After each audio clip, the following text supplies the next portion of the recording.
నమస్కారం. నేను Srinivasa homeo hospital Kothapeta Guntur నుంచి మాట్లాడుతున్న డాక్టర్ని. ఈ రోజు ఆర్థరైటిస్ గురించి పంచుకోబోతున్నాను. ఆర్థరైటిస్ ఎందుకు వస్తుంది, ఎవరికి వస్తుంది, ఏ జాగ్రత్తలు తీసుకోవాలి, హోమియోపతి చికిత్స ఎలా ఉంటుంటుంది, అన్ని విషయాలు స్పష్టంగా ఒక గృహిణి కథ రూపంలో చెబుతాను.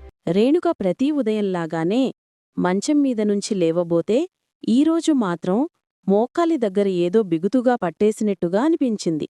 ఆకస్మికంగా నొప్పి రావడంతో ఆమె కాసేపు అచేతనంగా కూర్చుంది. ఏమయ్యిందో, నిన్న బాగా తిరిగానేమో అని అనుకుని నడవడం ప్రారంభించింది. కాని మోకాళ్లు మాత్రం గట్టిగా, బరువుతో కదిలినట్లుగా అనిపించాయి.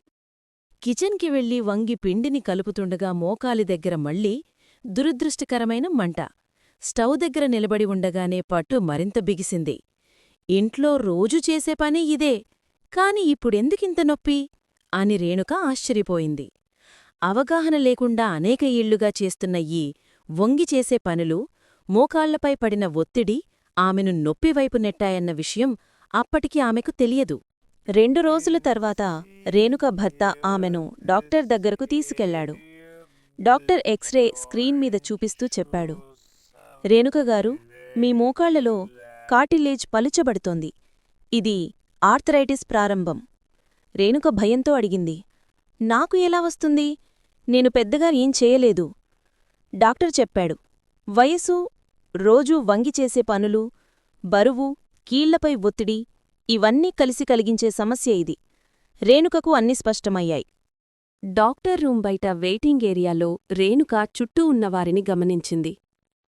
ఒక పెద్దాయన తన మోకాలి మీద చేతిని పెట్టుకొని బాధపడుతున్నాడు. అడుగున కూర్చున్న ఓ నిర్మాణ కార్మికుడు తన వెన్ను, మోకాళ్ల నొప్పితో బాధపడుతూ కనిపించాడు. నాకు మాత్రమే కాదు, మరెందరో ఇదే కష్టాన్ని ఎదుర్కొంటున్నారు అని రేణుక తన మనసులో అనుకుంది. ఒక అమ్మాయి పక్కన కూర్చుని చెబుతుంది, అమ్మా, నాకు 40 దాటేచి మొదలైంది. మా అమ్మకు కూడా ఇదే. కుటుంబ చరిత్ర కూడా చాలా కారణం. రేణుక మరింత అర్థం చేసుకుంది. ఆర్థరైటిస్ వయసు, పని, శరీర బరువు, గాయాలు, హార్మోన్లు ఇవన్నీ కలిసి వచ్చే సమస్య. మోకాళ్ల నొప్పి రోజురోజుకూ పెరుగుతుండటంతో రేణుక చివరకు గుంటూరు, కొత్తపేట, చిన్న ఆంజనేయస్వామి దగ్గర ఉన్న శ్రీనివాస హోమియో హాస్పిటల్కి వెళ్ళింది. అక్కడ ఉన్న డాక్టర్ ప్రియాంకగారు ఆమెను ఆప్యాయంగా కూర్చోబెట్టి మొదట మోకాళ్ల స్కాన్ రిపోర్ట్ను చూసింది.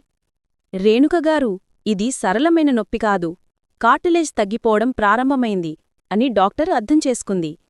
రేణుక ఆందోళనగా అడిగింది, ఇది హోమియోపతితో తగ్గుతుందా డాక్టర్? డాక్టర్ శాంతంగా వివరించింది, ఖచ్చితంగా తగ్గుతుంది. హోమియో మెడిసిన్స్ శరీరంలో జరుగుతున్న ఇన్ఫ్లమేషన్ను తగ్గిస్తాయి, కీళ్లల్లో బిగుదలను ఫమలిస్తాయి. ముఖ్యంగా హోమియోలో ఎన్నో ఔషధాలు మీ నొప్పిని స్థిరంగా నియంత్రిస్తాయి, కార్టిలేజ్ దెబ్బతినే వేగాన్ని కూడా తగ్గిస్తాయి. మీ శరీర స్వభావాన్ని బట్టి మీకందే ప్రత్యేకమైన మెడిసిన్ ప్లాన్ ఇస్తాను. ఆ మాటలు విన్న రేణుకకు ఓ ధైర్యం వచ్చింది. మెడిసిన్స్ తీసుకుంటూ జాగ్రత్తలు పాటిస్తే తన మోకాళ్ల నొప్పిని జయించగలనని ఆమెకు నమ్మకం కలిగింది. ఆ రోజు తరువాత రేణుక తన జీవనశైలిని మార్చాలని నిర్ణయించుకుంది. ప్రతీ ఉదయం పార్కుకు వెళ్లి నెమ్మదిగా నడవడం మొదలుపెట్టింది.